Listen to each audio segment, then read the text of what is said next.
um pedido um tanto diferenciado.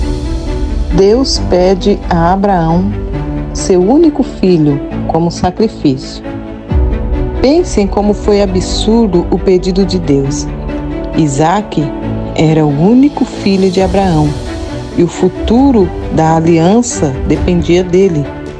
Isaque era o filho do milagre, a dádiva de Deus a Abraão e Sara, em resposta à sua fé. Abraão e Sara amavam Isaque profundamente e haviam construído todo o seu futuro em torno dele. Quando Deus pediu a Abraão para oferecer seu filho em sacrifício, estava testando a fé, a esperança e o amor. Parecia que Deus estava acabando com tudo pelo que Abraão e Sara haviam vivido. Quando Deus nos manda uma provação, normalmente nossa primeira reação é perguntar: por que, Senhor? E depois, por que eu? Mais que depressa, queremos que Deus nos dê explicações. É claro que sabemos que Deus tem seus motivos para mandar essas provas. Talvez para purificar a nossa fé, para aperfeiçoar nosso caráter ou até mesmo para nos proteger do pecado. Mas não vemos de que modo tais coisas se aplicam a nós. O fato de pedirmos explicações ao nosso Pai indica que não nos conhecemos como deveríamos, ou que não conhecemos a Deus como deveríamos. Abraão ouviu a palavra de Deus e obedeceu imediatamente pela fé. Ele sabia que Deus jamais entraria em contradição com suas promessas, de modo que se apegou à promessa de que por Isaque será chamada a tua descendência. Abraão creu que Deus, mesmo lhe permitisse sacrificar seu filho, poderia ressuscitar Isaque dentre os mortos. A fé não exige uma explicação, ela descansa nas promessas. Abraão disse a seus 2 servos: eu e o rapaz iremos até lá, e havendo adorado, voltaremos para junto de vós. Pelo fato de Abraão crer em Deus, não tinha a intenção de trazer de volta um morto.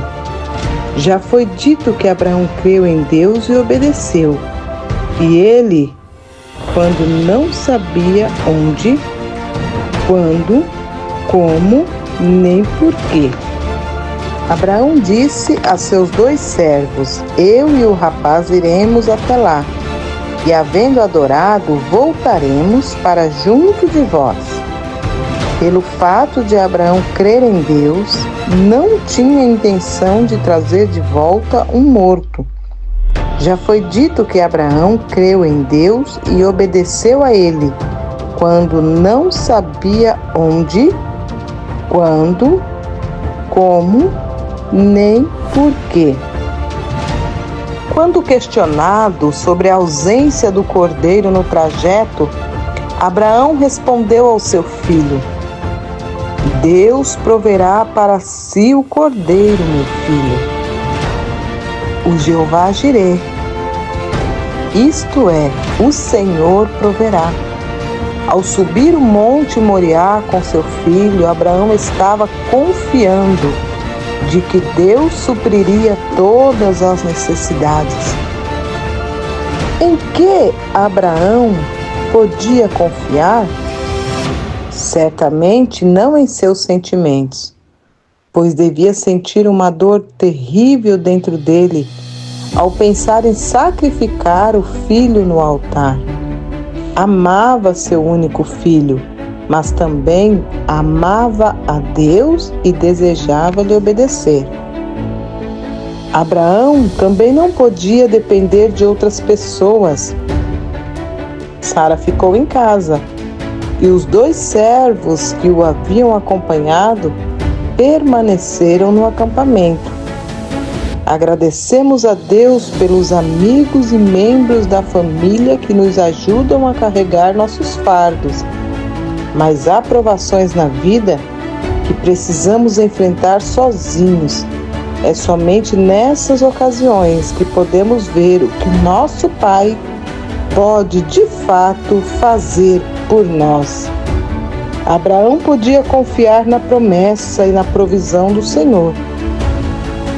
Já havia experimentado o poder da ressurreição de Deus em seu próprio corpo e assim sabia que Deus poderia ressuscitar Isaque dentre os mortos, caso esse fosse seu plano. Ao que parece, não houve nenhum caso de ressurreição antes daquela época, de modo que Abraão estava exercitando grande fé em Deus. Abraão descobriu um novo nome para Deus, Jeová Jiré, que pode ser traduzido como o Senhor proverá ou o Senhor será visto. Onde o Senhor provê nossas necessidades? No lugar indicado por Ele. Abraão estava no lugar certo, de modo que Deus pôde ir ao encontro de suas necessidades. Não temos o direito de esperar pela provisão de Deus se não estivermos dentro da vontade de Deus.